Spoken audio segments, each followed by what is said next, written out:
এখানে দাঁড়িয়ে আছিস কেন? কিছু বলবি নাকি? মা, আমি বাজারে যাব। নদীতে গেছিলাম, ওইখানে বাবাকে দেখলাম না। বাবা নিশ্চয়ই মাছ নিয়ে বাজারে গেছে। বাজারে কেন যাবি? তোর বাবা তো রঘু রায়ের কাছে মাছ বিক্রি করেই বাড়ি চলে আসবে। ও মা, বাবা রোজ রঘু রায়ের কাছেই কেন মাছ বিক্রি করে? খালের পাড়ে সব সময় লোকজন ভিড় করে, তাদের কাছে তো বিক্রি করতে পারে, দামও ভালো পাবে, আর নিজের পছন্দ মতো বেচা কেনাও করতে পারবে। ও তুই বুঝবি না রে মা, রঘু রায়ের দখল খালের ওপর, বাজারের ওপর, এমনকি নদীর পাশের জায়গাটাও ওর লোকজনদের দখলে। গ্রামের লোকজন যদি ওনার অনুমতি ছাড়া মাছ কেনে বা বেচে, তাহলে তারা বিপদে পড়ে। কিন্তু মা, এটা তো ঠিক না। বাবা তো সেই কবেই থেকে মাছ ধরে, আর এখনো নিজের মতো করে বিক্রি করতে পারে না। রমেশ কাকুর ছেলে নাকি একদিন নিজের মতো করে মাছ বিক্রি করেছিল।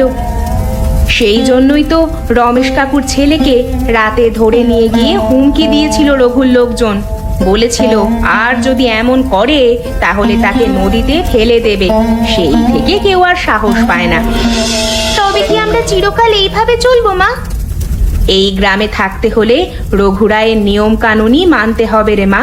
সে শুধু মাছের ব্যবসায়ী নয়, পেছনে অনেক বড় লোক আছে ওর, তাই তোর বাবাও কিছু বলতে পারে না। তবু মা, কিছু একটা করতে হবে। আমি আর এভাবে বাবাকে দেখতে পারবো না। রোজ রোজ বাবার মুখে হতাশা দেখি, দামও ঠিক মতো পায় না। উল্টে রঘু রায়ের খুশি রাখতে গিয়ে কখনো কখনো তো মাছ ফ্রিতে দিয়ে দেয়। জানি রে মা, জানি, কিন্তু কিচ্ছু করার নেই। দরিদ্রের বিচার নেই রে মা।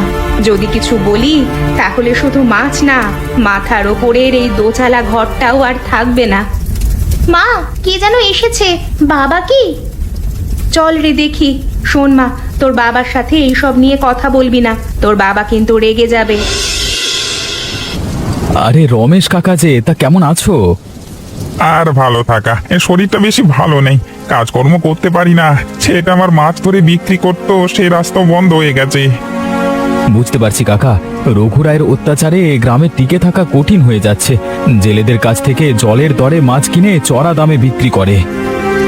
দেখেছিস তো আমার ছেলের অবস্থা, চুপচাপ দেখে যাওয়া ছাড়া কি কোনো উপায় আছে নাকি? কিছু একটা করতে হবে কাকা, এভাবে আর কতদিন চলবে? রঘু রায়ের বাড়াবাড়ি দিন দিন বেড়েই চলেছে। সে তুই ভুল বলিসনি। আগে ভাবতাম আমার ছেলে অন্তত নিজের পায়ে দাঁড়াবে, এখন তো ও নিজেও ভয়ে ভয়ে থাকে। ঘর থেকে বের হয় না ঠিক মতো, সবসময় ওর মধ্যে একটা ভয় কাজ করে। নেন কাকা, এক কাপ গরম চা খেয়ে নেন। এই বৃষ্টিতে চা খেলে শরীর সতেজ হয়ে উঠবে। সে তো ঠিক, নে রাতুল চা খেয়ে নে। কাকা, আমরা যদি সবাই মিলে কিছু করি, গ্রামের সবাই তো রঘুর অত্যাচার ভোগ করছে, একা একা তো কেউ কিছু করতে পারবে না। হ্যাঁ রে, অনেকদিন ধরে ভাবছি যদি গ্রামের লোক একসাথে হয় হয়তো কিছু করা যাবে, কিন্তু সবাই তো ভয় পায়। রঘু রায়ের নাম শুনলি কাঁপে। ভয় করলে তো কিছুই চলবে না কাকা। আমরা যদি একজোট হই, সবাই মিলে রঘুর অন্যায়ের বিরুদ্ধে রুখে দাঁড়াই, তাহলে অবশ্যই কিছু হবে।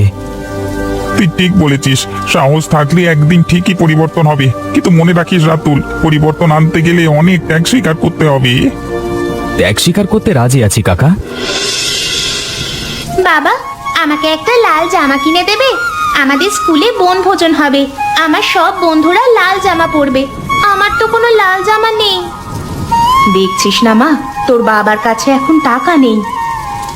মিনতি, মেয়েটা তো কোনোদিন কিছু চায় না।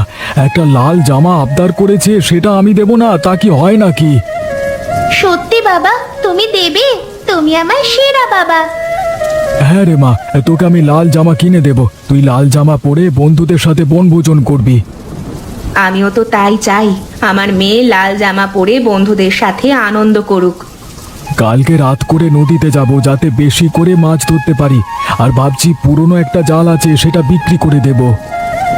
না বাবা, তুমি জাল বিক্রি করো না, জামা কিছুদিন পরে কিনে দিও বাবা। বনভোজন 1 মাস পরে হবে। জালটা আর কাজে লাগে না, ঘরে পড়ে আছে, তাই বিক্রি করতে চাইছি।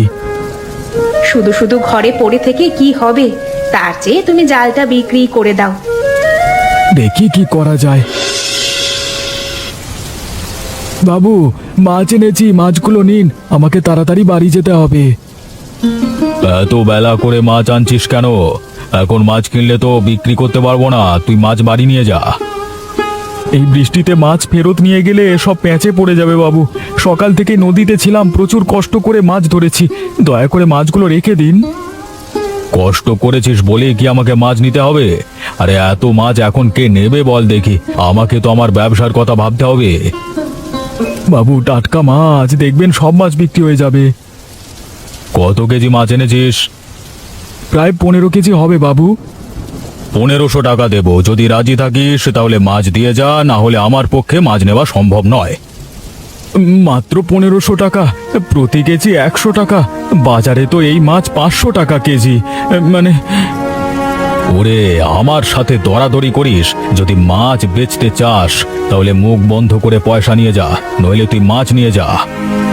বাবু এভাবে বলবেন না, আপনি যদি মাছ না নেন তাহলে আমার কি উপায় হবে বলুন তো? হাতে একদম টাকা নেই, এদিকে মেয়েটা একটা জামা কিনে দিতে বলেছে। তাহলে মাছগুলো দে, আর এই নে 1500 টাকা। ঠিক আছে বাবু, আপনি যেটা দেন সেটাই ভালো, শুধু মাছগুলো নিয়ে নিন। এই তো বুঝে গেছিস। এখন তাহলে চললাম বাবু। কি লাভটাই না করলাম, এই মাছ আমি এখন 20,000 টাকায় বিক্রি করব। বোকা জেলে 1500 টাকায় মাছটা দিয়ে গেল। সব কিছু কেমন যেন এলোমেলো হয়ে গেল। আগে তো দুবেলা দুমুঠো ভাত জুটতো, এখন সেটাও জোটে না। শরীরটা আমার আগের মতো চলে না গো গিন্নি। আগে ছেলে সঙ্গে থাকতো, দুজন মিলে কাজ করতাম, কষ্ট হলেও সংসারটা চলে যেত। ছেলে কেমন যেন একেবারে চুপচাপ হয়ে গেছে গো। সারাটা দিন ঘরে বসে থাকে, না কারোর সাথে কথা বলে, না কোথাও যায়। ওর চোখে মুখে সারাক্ষণ ভয় আর চিন্তার ছাপ দেখি, কি যে ভাবছে বুঝতে পারি না। ছেলে তো ঠিক মতো খেতেও চায় না। কতবার করে বলি, বাবা ঠিক মতো খাওয়া দাওয়া কর, শরীরটা তো ভালো রাখতে হবে, কিন্তু আমার কোনো কথাই যে শোনে না। আমার বয়স হয়েছে, ছেলেটা আমার সংসারের হালও ধরেছিল, কিন্তু কপাল খারাপ হলে যা হয় আর কি। জাল ছিল, নৌকা ছিল, সেগুলোও যে আর নেই। ওই ওই রঘু রায়ের লোকজন সব নিয়ে গেছে। নতুন জাল আর নৌকা যে কিনবো তার সামর্থ্য তো নেই। দেখো, যদি পুরনো জাল পাও তাহলে একটা কিনো। খোঁজ নিয়ে দেখতে হবে, যদি পাই তাহলে কিনবো। ভাবছি এই এলাকায় আর থাকবো না, ভিটে মাটি যেটুকু আছে বিক্রি করে চলে যাব, সেখানে ছেলেকে নিয়ে কাজকর্ম করে খাবো। এ তুমি কি বলছো? এই ভিটে মাটি তুমি বিক্রি করবে না? আমরা কোথাও যাব না। কি করব বলো? ওই রঘু রায়ের জন্য কি লোকজনের শান্তি আছে নাকি? দেখো, একদিন ওই শয়তান লোকটার ঠিক বিচার হবে, তখন গ্রামের মানুষের মুখে হাসি ফুটবে। সেদিন রাতুলের সাথে চায়ের দোকানে দেখা হয়েছিল, রাতুল বলছিল সবাই একজোট হয়ে রঘুর বিরুদ্ধে রুখে দাঁড়াতে। ভালোই বলেছো, দেখো তোমরা সবাই মিলে কিছু করতে পারো কিনা। ঠিক বলেছো, আর চুপ করে থাকা যাবে না। যত কষ্টই হোক না কেন, হার মানা যাবে না। আমাদের বাঁচতে হবে নিজেদের মতো করে।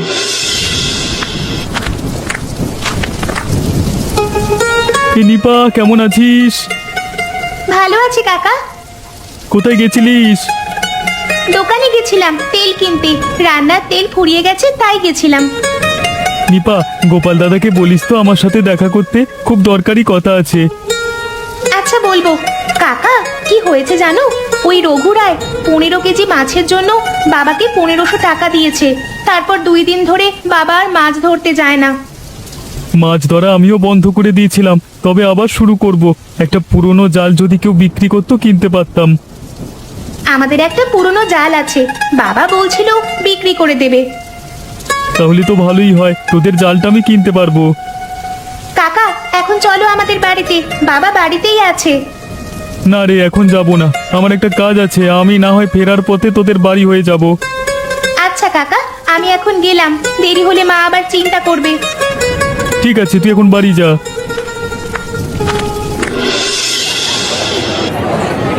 মাছের কেজি কত করে?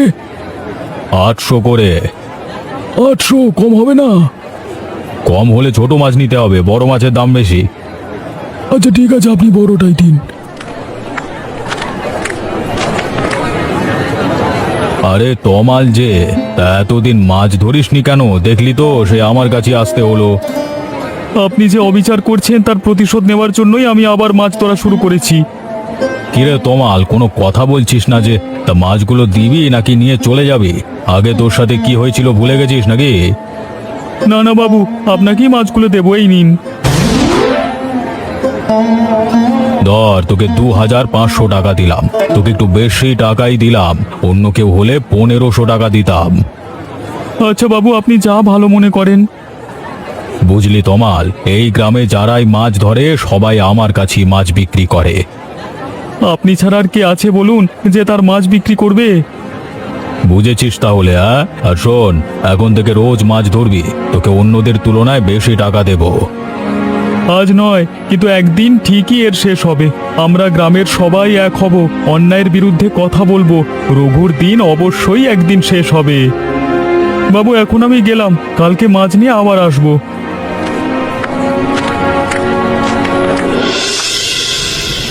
সকাল সকাল মেয়েটা কোথায় যে গেল, কোথাও দেখছি না। না বলে কেন যে এদিকে ওদিকে যায় বুঝি না বাবু। এই নিপা, কোথায় গিয়েছিলি? না বলে কোথাও যাবি না একদম। একেবারে ভিজে গেছিস দেখছি। সকালে বৃষ্টির জলে ভিজলে তো জ্বর আসবে। মা, আমি শাপলা তুলতে গিয়েছিলাম, খাল থেকে শাপলা তুলে বাজারে বিক্রি করেছি। এই দেখো, 20 টাকার শাপলা বিক্রি করেছি। তোকে কে বলেছে শাপলা তুলে বিক্রি করতে? কেউ বলেনি মা, শাপলা বিক্রি করে যে টাকা হবে সেটা জমিয়ে আমি লাল জামা কিনবো। পাগল মেয়ের কাজ দেখো, শাপলা বিক্রির টাকা দিয়ে কি জামা হবে? রোজ আমি শাপলা বিক্রি করব মা, তাহলে হয়ে যাবে। তোকে এত কষ্ট করতে হবে না রে মা, দেখবি কয়েকদিনের মধ্যেই তোর বাবা জামা কিনে দেবে। ও মা, বনভোজনের সময় তো চলেই এসেছে। এই বয়সে একটা জামার জন্য কত কষ্ট করছিস রে মা তুই, তোকে আমরা কিছুই দিতে পারি না। ও মা, আমার কিচ্ছু চাই না, আমি শুধু একটা লাল জামা নিব। জানো মা, কাল রাতে স্বপ্ন দেখেছি আমি লাল জামা পরে বন্ধুদের সাথে খেলা করছি। দেখবি মা, তোর স্বপ্ন সত্যি হবে। তাই যেন হয় মা। এখন ঘরে আয় মা, বৃষ্টিতে আর ভিজিস না। সকালে না খেয়ে গিয়েছিলি, এখন কিছু খাবি আয়। হ্যাঁ মা, আমার খুব ক্ষুধা লেগেছে, কিছু খেতে দাও। ও মা, কি খেতে দিবা? ঘরে কিছু শুকনো মুড়ি আছে, পানি দিয়ে ভিজিয়ে খেয়ে নে। আচ্ছা মা।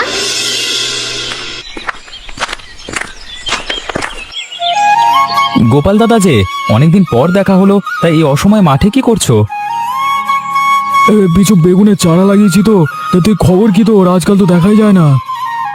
আমি ঠিকই দেখা দিই, তুমি খালি আমাকে দেখো না। সে যাগে, আমার বাড়ির সামনে একটা জমি ফাঁকা পড়ে আছে, ভাবছি আমিও বেগুন গাছ লাগাবো।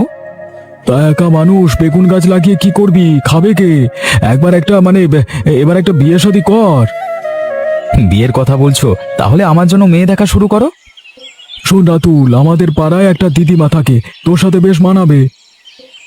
তুমি আমার সাথে মজা করছো? তা করো করো। আরে না রে, মজা করব কেন? দিদিমাও একা থাকে, তুইও একা থাকিস, তাই তোর পাত্রী হিসেবে দিদিমার কথাই মাথায় আসলো। থাক বাবা, বিয়ে করবার স্বাদ মিটে গেছে। পারলে তুমি আর একটা বিয়ে করো, কালই আমি দিদিমার সাথে কথা বলবো। কি বলো গোপাল দাদা? তা তুই কথা বলতে পারিস বটে, সে যাই বলিস, তোর সাথে দেখা হয়ে মনটা ভালো হয়ে গেল। ঠিক বলেছো গোপাল দাদা, দিনকালে যা অবস্থা, ভালো থাকাটাই কষ্টের হয়ে যাচ্ছে। শোন রাতুল, গ্রামের কয়েকজন মিলে আমরা একটা আলোচনা করব, সেখানে তুইও থাকবি। কি বিষয়ে আলোচনা হবে? ওই রঘুরাইকে নিয়ে। সত্যি, ওই রঘুরাইদের জন্য গ্রামের মানুষ অতিষ্ঠ হয়ে আছে। সে আর বলতে। আমি অবশ্যই আলোচনায় থাকবো। কবে আলোচনা হবে আগে থেকে আমাকে জানিয়ে দিও। সে জানিয়ে দেব। এখন এখানে আয়, আমার সাথে কিছু বেগুনের চারা লাগিয়ে দে। আচ্ছা, আসছি। বাবা তমাল, তুই যে আবার কাজ করা শুরু করেছিস, খুবই ভালো হয়েছে। হ্যাঁ বাবা, এইভাবে আর ঘরে বসে থাকতে ভালো লাগছিল না। পুরনো জালটাও তাড়াতাড়ি পেয়ে গেলাম। তা কোথা থেকে কিনেছিস জালটা? কিনেছি এক জায়গা থেকে। পুরনো হলেও জালটা অনেক ভালো, মাছ ধরা পড়ে ভালোই। মাছ ধরা পড়ে আর কি হবে? মাছের কি দাম আছে নাকি? মাছের দাম যাতে পাওয়া যায় সেই ব্যবস্থা খুব দ্রুত করতে হবে। হ্যাঁ বাবা, এবার কেউ আমরা চুপ করে থাকবো না। সবাই মিলে পরশু রাতে গোপালের বাড়িতে একসাথে হতে হবে।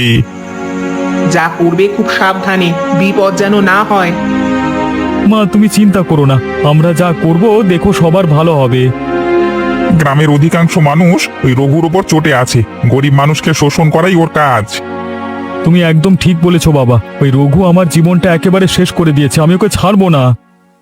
হ্যাঁ, সেই কথা মনে উঠলে আমার শরীরে কাঁটা দেয়। হ্যাঁ বাবা। আচ্ছা বাবা, তোরা এখন খেয়ে নে। এই সব আলোচনা তোরা গোপালদের বাড়িতে করিস, আজকের মতো বাদ দে বাবা। ঠিক আছে মা।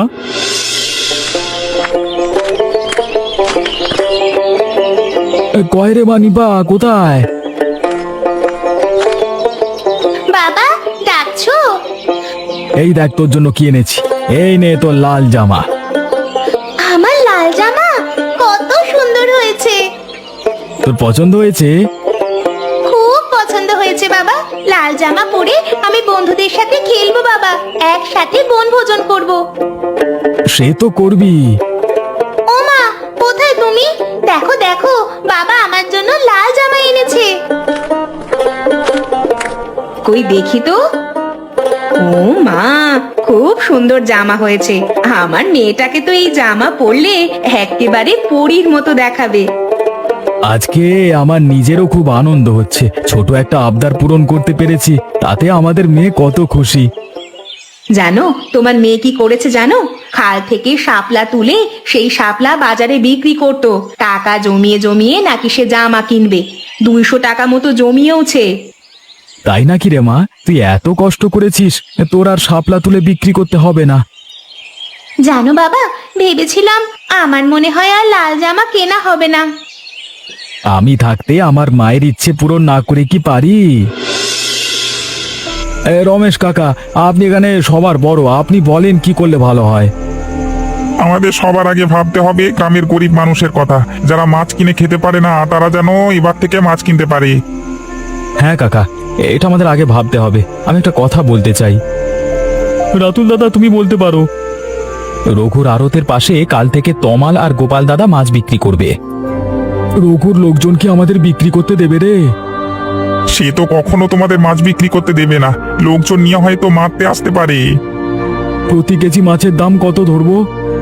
400 টাকা। এই রঘু তো 800 টাকার নিচে মাছ বিক্রি করে না। ঠিক আছে, আমরা মাছ বিক্রি করব। রঘু যদি লোকজন নিয়ে আসে তখন কি হবে? শোন তমাল, আমরা আশেপাশেই থাকবো। রঘু লোকজন নিয়ে আসলে সাথে সাথে পুলিশে খবর দেব। রাতুল, তুই একদম ঠিক বলেছিস, তোরা পাশে থাকলে সাহস পাবো। তোদের কোনো চিন্তা নেই, গ্রামের লোকজনও আমাদের সাথে থাকবে। রঘুকে আমরা এবার মজা দেখিয়ে ছাড়বো, কিছু বলা হয় না বলে একেবারে মাথায় উঠে বসে আছে। ঝুড়ি ঝুড়ি মাছ ধরি, কিন্তু ন্যায্য দাম পাওয়া যায় না। গ্রামের গরিব মানুষ মাছ কিনে খেতে পারে না। তাহলে ওই কথাই রইল, গোপাল দাদা তুমি আর তমাল কালকে ভোরে একসাথে মাছ ধরতে যাবে, তারপর সেখান থেকে সোজা খালের পাড়ে চলে যাবে মাছ বিক্রি করতে। হ্যাঁ, এইদিকে আমরাও লোকজন নিয়ে আশেপাশে লুকিয়ে থাকবো, সময় মতো আমরা চলে যাব। তবে তোমাদের খেয়াল রাখতে হবে, কোনোভাবে আমার আর গোপাল দাদার শরীরে যেন আঘাত না লাগে, তাহলে আমাদের সবকিছু মাটি হয়ে যাবে। এ নিয়ে তোদের একদম ভাবতে হবে না, আমরা থাকতে তোদের শরীরে একটা আঁচড়ও লাগতে দেব না। আজকের মতো তাহলে আলোচনা শেষ করি। তমাল, চল বাবা, এখন বাড়ি যাই। হ্যাঁ, এখন অনেক রাত হয়ে গেছে, আমিও তোমাদের সাথে যাই। গোপাল দাদা, আমরা আসতে না আসতেই মাছ অনেক বিক্রি হয়ে গেছে। তাই তো দেখছি রে, আগে থেকে যদি আমরা এভাবে মাছ বিক্রি করতাম তাহলে আমাদের আর অভাব থাকতো না।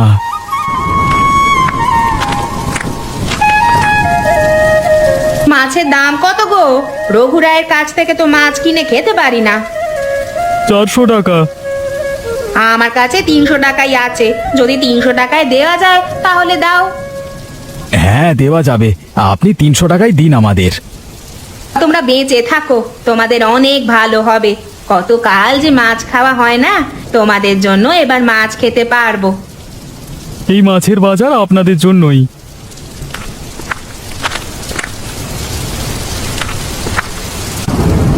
আমাকে একটা মাছ দাও তো। এই নিন। মনে হচ্ছে আমরা স্বপ্ন দেখছি, এত কম দামে মাছ, তোমাদের অনেক ভালো হবে। তমাল দেখ, রঘুর একটা মাছও আজকে বিক্রি হয়নি, আমাদের এইদিকে কেমন করে তাকাচ্ছে। এদিকে একবার আসুক, রঘুর মজা আজকে আমরা দেখিয়ে ছাড়বো। ওর দল বলের সাথে কি যেন বলছে, দেখ ওই দেখ, মনে হচ্ছে এদিকে আসবে, বুঝলি? গোপাল দাদা সাহস রাখো, একদম ভয় পাবে না। তোদের সাহস দেখে আমি অবাক হচ্ছি। তমাল, তুই কি আগের কথা ভুলে গেছিস নাকি? না বাবু, আমার খুব মনে আছে বলি আজকে আমরা নিজেদের মতো করে মাছ বিক্রি করছি। আপনি এক ঝুড়ি মাছের দাম দেন মাত্র 1500 টাকায়, সেই মাছ বিক্রি করেন 20,000 টাকায়। আপনার কাছে আমরা কেউ মাছ দেব না। শোন, তোরা ঝামেলা করিস না, দেখ আগে যে দাম দিতাম এখন থেকে তা ডবল দেব। আমরা আর আপনার ফাঁদে পা দেব না, আপনি এখান থেকে যান। এই তোরা দাঁড়িয়ে আছিস কেন রে?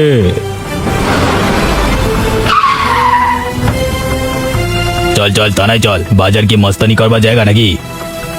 আমাদের সাথে একদম ঠিক হচ্ছে না, আমাদের অপরাধটা কি সেটা তোকে বলতে হবে। থানায় চল, তোদের অপরাধ কি লাঠির বাড়ি দিয়ে বুঝিয়ে দেবো, চল।